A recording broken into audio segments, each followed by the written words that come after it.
I'd like to title this talk today here as How to Cage a Butterfly. When we speak about the value of the future in spotlighting transformational change, I can find no common creature in humanity more transformational to the lived experience than a butterfly. I want to begin with a quote that reads, "What the caterpillar calls the end of the world, the master calls a butterfly." The process of the caterpillar crawling low on the ground, lacking the ability and the infrastructure to see the world from atop.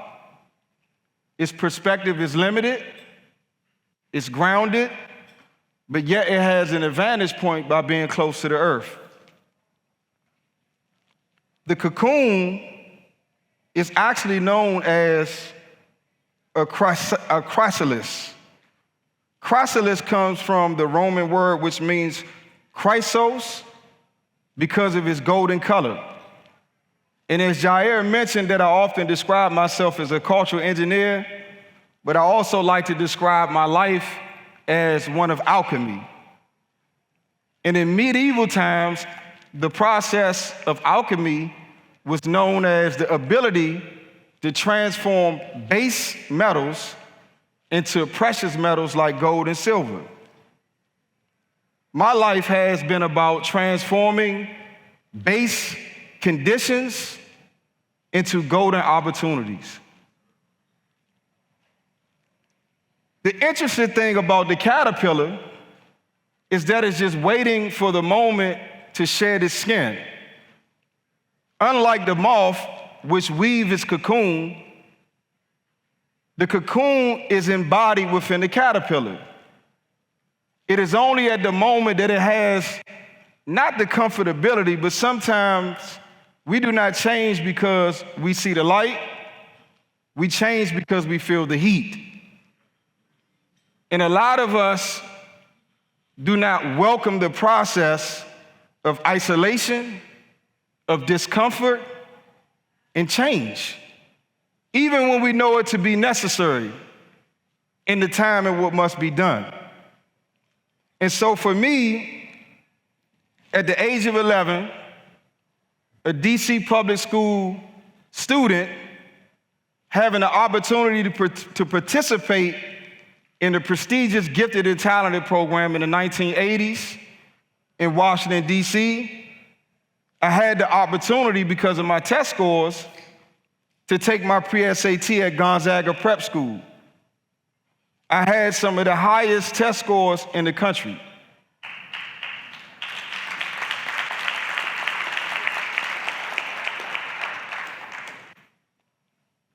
However, due to the violence of poverty, because poverty is a form of violence in a hyper-capitalist society that reminds you, especially as a child, everywhere you look, of what you don't have and how poor you are, and a lack of positive mentorship and infrastructure, after taking classes at Howard University during the summer,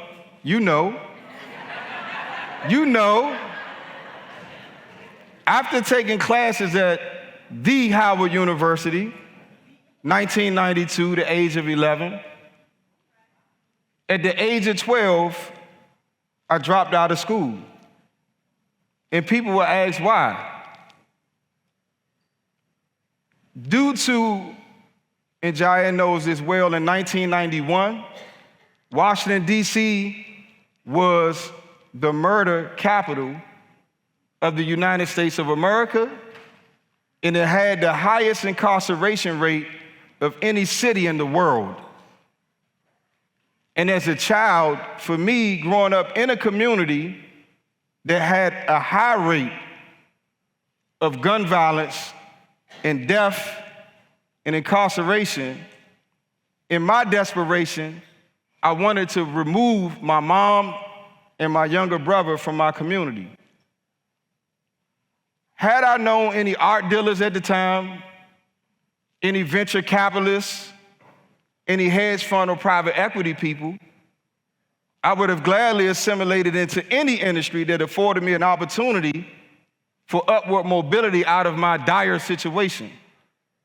But at that time in my community, the most profitable industry in the inner city was crack cocaine. My hero was a drug dealer by the name of Rayful Edmonds. He is the individual who every child in my community looked up to be. At that time, had I known who Michael Milken was, I would have looked up to him. But I had no understanding of Drexel Capital, nor Reginald F. Lewis. And so before the age of social media, we were incarcerated to what we could see. And so I didn't know at that time that at the age of 12, I was shedding my skin to prepare myself at the age of 16 to walk into the cocoon of mass incarceration. We had readily available in our community a school-to-prison pipeline. We did not have a creativity to capital pipeline.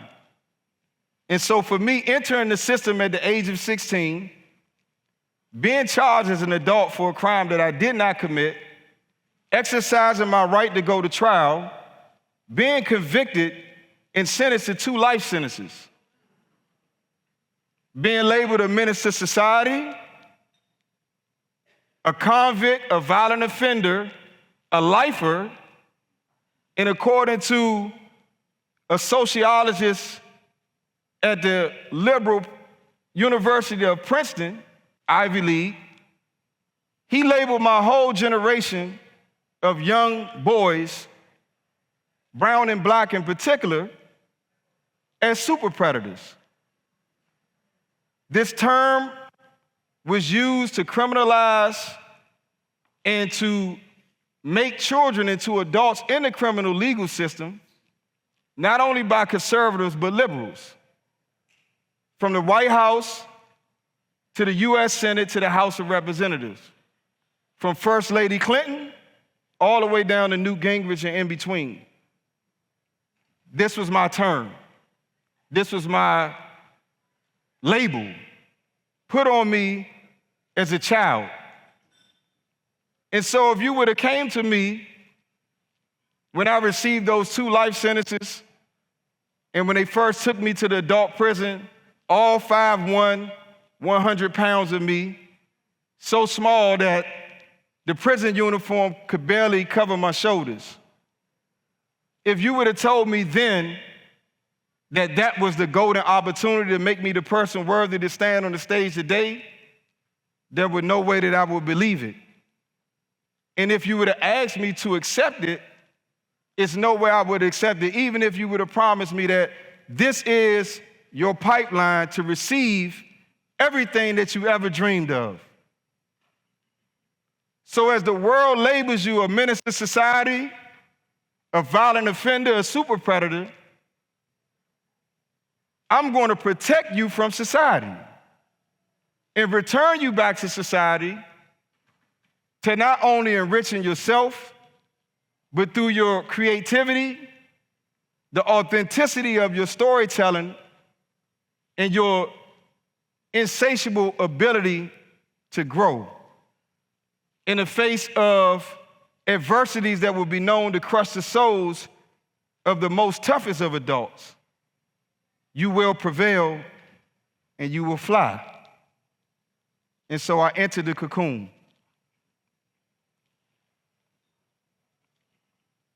An indictment is known as a true bill. It lists charges, but this receipt cannot be paid with money. The currency to discharge this debt is time. And so,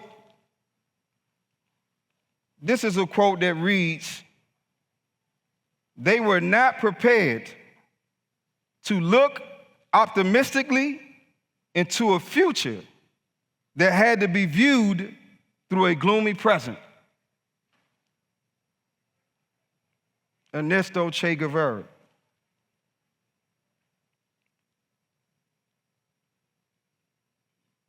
One thing I learned from the Cocoon in relation to the value of the future and transformational change is resistance.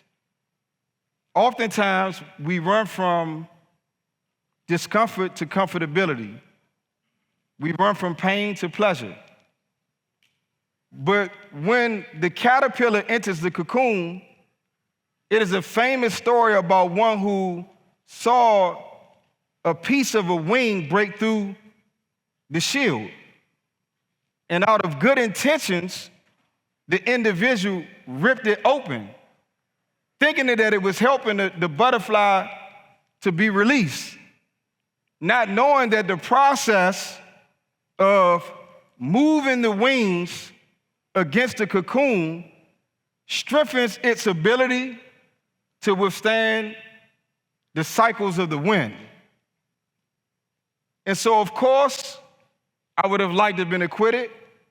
I would have liked to have won my first direct appeal.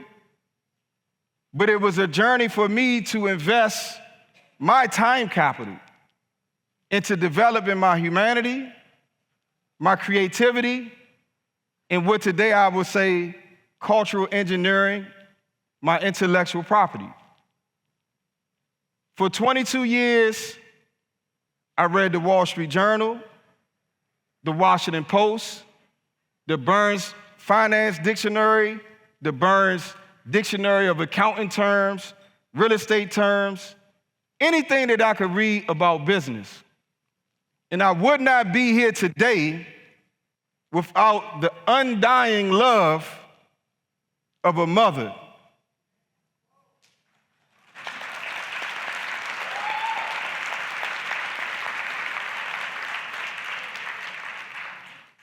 A woman, 4'11", maybe a little bit over 100 pounds now, but don't show that on the video. She won't like that. But who God had blessed me to work at the Library of Congress. And so in order to be able, as inner city, big business people, because we don't want to do anything small, we don't want to claim that word forever, in order as those who support inner city business leaders, we all need support. And for me, it was just divinely ordained to have a mom who worked at the Library of Congress. And so what I would need to develop my intellect and my business mind and acumen and my humanity was books.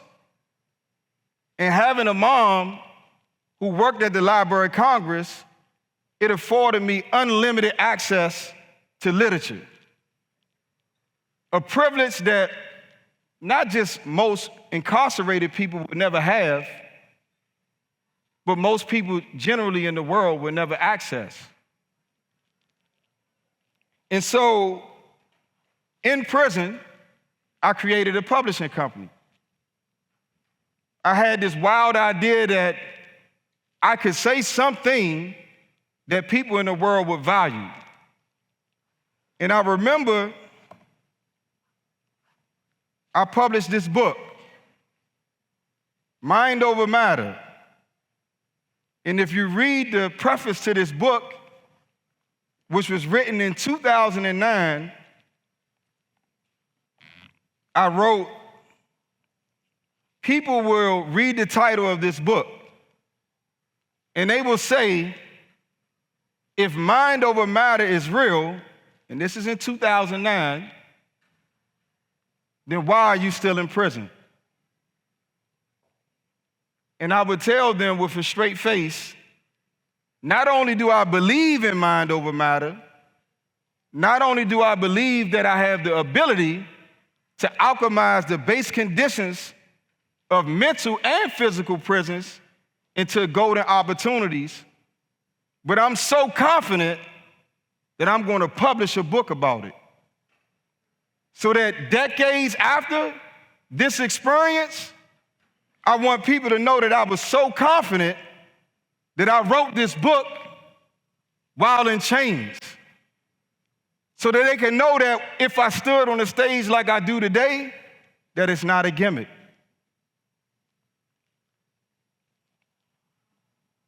And so I published 11 books. And in 2019, after 22 years of incarceration, I was released from a physical prison.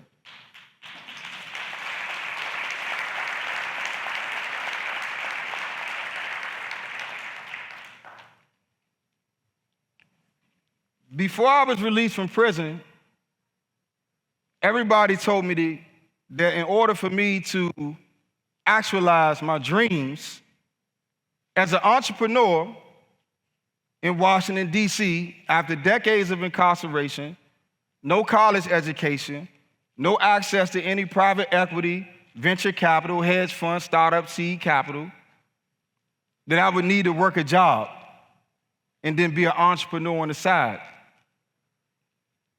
My reply was, if I had my mom to invest thousands of dollars into me reading the Wall Street Journal,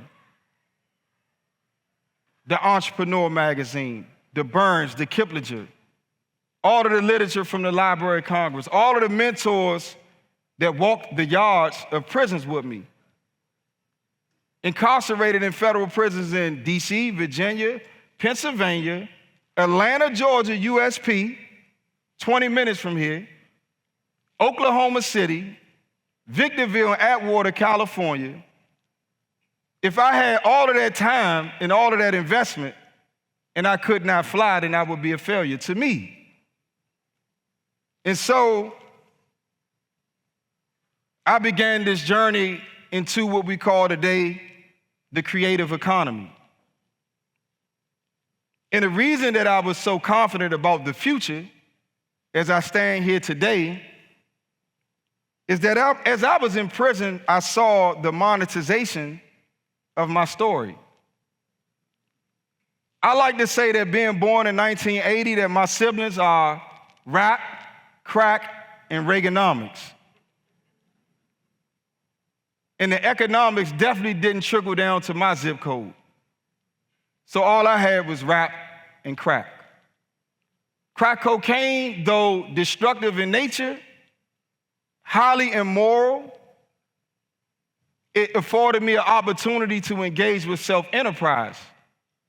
So as I developed my humanity and my morality and re-entered society as a 38-year-old man after leaving as a 16-year-old child, I had experience in inner city entrepreneur guerrilla marketing, running a business from prison to be able to scale globally.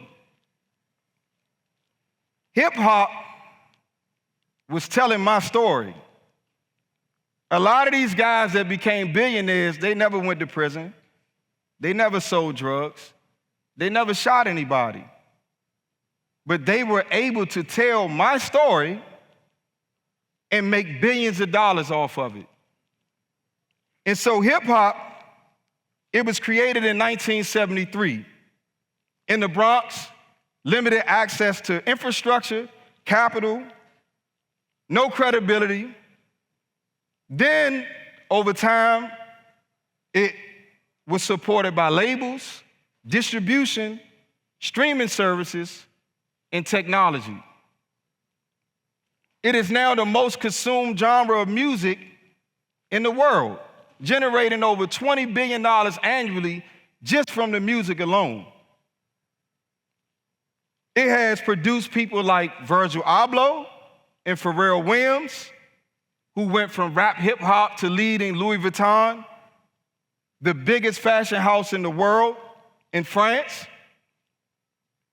Ice Cube, actor, producer, director, and also founder of the Big Three League, Jay-Z, Rock Nation Sports Management, also 40/40 Clubs, venture capital investor, and Nas, Queensbridge Venture Capital Company, and now part owner of what will be the biggest casino in the world. I mention this because as we look at the future, or the value of the future, as inner city business people, what is the hip hop that we have today? Hip hop is an inner city intellectual property, an infrastructure of storytelling that has infiltrated and uplifted all industries, from politics to technology to healthcare. And so one of the professors that I wrote when I was in prison, a beautiful Christian woman by the name of Dr. Elaine Pagels. Cornell West didn't write me back, just for the record. But in her book, she wrote, most of us, sooner or later, at critical points in our lives, we must strike out on our own to make a path where none exists. UNESCO estimates that creators face a 24% loss of potential revenue by the year 2028. The global creative economy right now stands at, according to its statistics of UNESCO, at $4.3 trillion. So this will be a loss of nearly $1 trillion to the global economy. Creativity has always been one of the greatest sources of wealth development in inner city culture, from bebop jazz to the Harlem Renaissance with the writers, the poets, to rhythm and blues, to rock and roll, to the Delta blues, even back to the Negro spirituals. Creativity and storytelling has always been an infrastructure that has always been our number one vehicle for upward mobility into big business. However, in the creative economy, we have no access to infrastructure that can take our creative intellectual property and scale it into securitized assets. Even though now we live in the age of artificial intelligence and blockchain technology, we have a huge undercapitalization in securitization of our intellectual property. We see institutions like Blackstone and BlackRock right now hastily moving forward to tokenization of real-world assets. Institutions can enter into our inner city communities. They can take our student loan debts, our mortgages, our medical debt, and create collateralized debt obligations to continue to have access to capital to scale their ideas. Yet we have created in the last 50 years the most important infrastructure to world culture, hip hop. And even in the age of AI and blockchain technology, even seeing formal institutions like Blackstone and BlackRock, Vanguard, move towards tokenization of real-world assets, we do not have infrastructure, mentorship, curriculum, nor community to access the gold that is right before us. Something that can start with a lack of access to instruments. And so we go into the park take records, vinyl records, and just start scratching. No one knew that when Kool Herc did that first scratch, that was a scratch that would lead to trillions of dollars of wealth development in all industries. So today, in closing, and my manager loves this part. He always tells me to close well. Autonomics is an initiative that we have launched from our real world experience. From being a child of the inner city who was labeled a super predator, a criminal, a menace to society, and a super predator. Yet and still, under those conditions, to find a way to start a publishing company, to self-publish 11 books. After decades of incarceration, at the age of 38, return to society and go from vilified to exhibiting art at the Venice Biennale. To go from selling drugs on the block to selling art at Blackstone. To go from the humiliation of prison to a presidential foundation.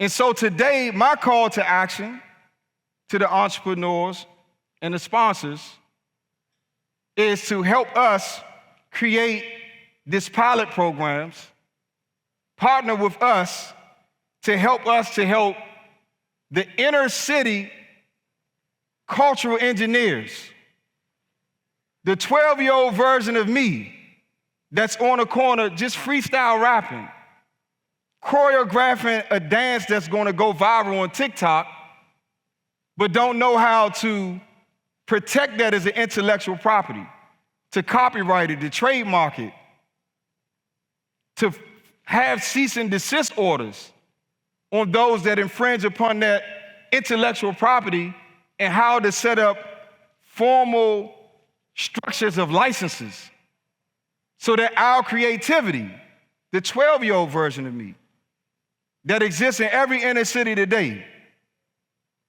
to be able to protect, to scale an estate plan, that intellectual property, not just to be enriching today, but to be an intergenerational heirloom and asset that can generate revenue, impact for our families in perpetuity, as Rockefeller did with the oil.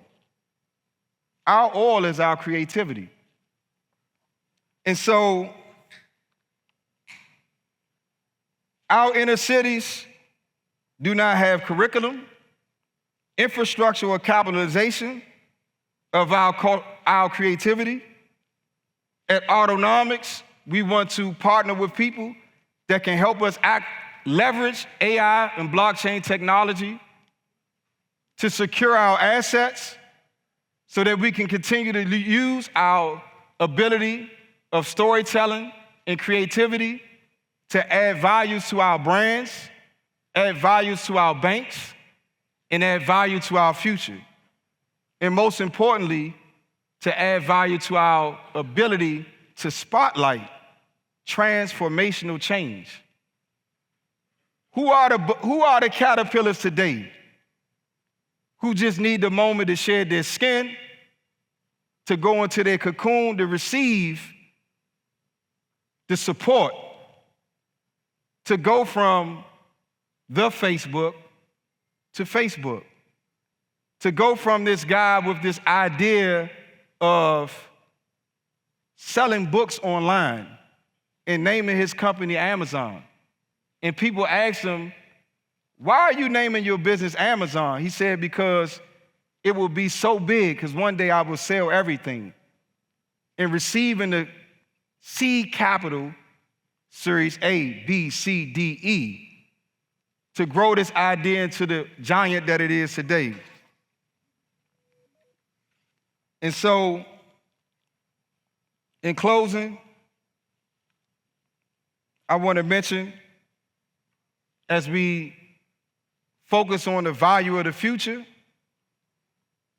in the year 2000, the top 5 valuated companies, the only one that exists today is Microsoft. It is because of creativity and culture that NVIDIA, Apple, Alphabet, and Amazon have now replaced the other 4 companies that existed 26 years ago. I hope that you can partner with us at Autonomics, which is now receiving the support of the Obama Foundation and its USA Leaders Program, its leadership network, to help create a curriculum, an infrastructure to securitize and tokenize our intellectual property into intergenerational heirlooms that will create revenue for the creatives to not be exploited by the companies, so that we can uplift our brands in our inner cities, in our country, and in our world. I thank you all for taking the time to be present with me, to hear my thought. I pray that you all can see the value of the rainbow in the midst of the storm, and understand that the one who is vilified today is just a caterpillar waiting to shed his skin to fly. Thank you.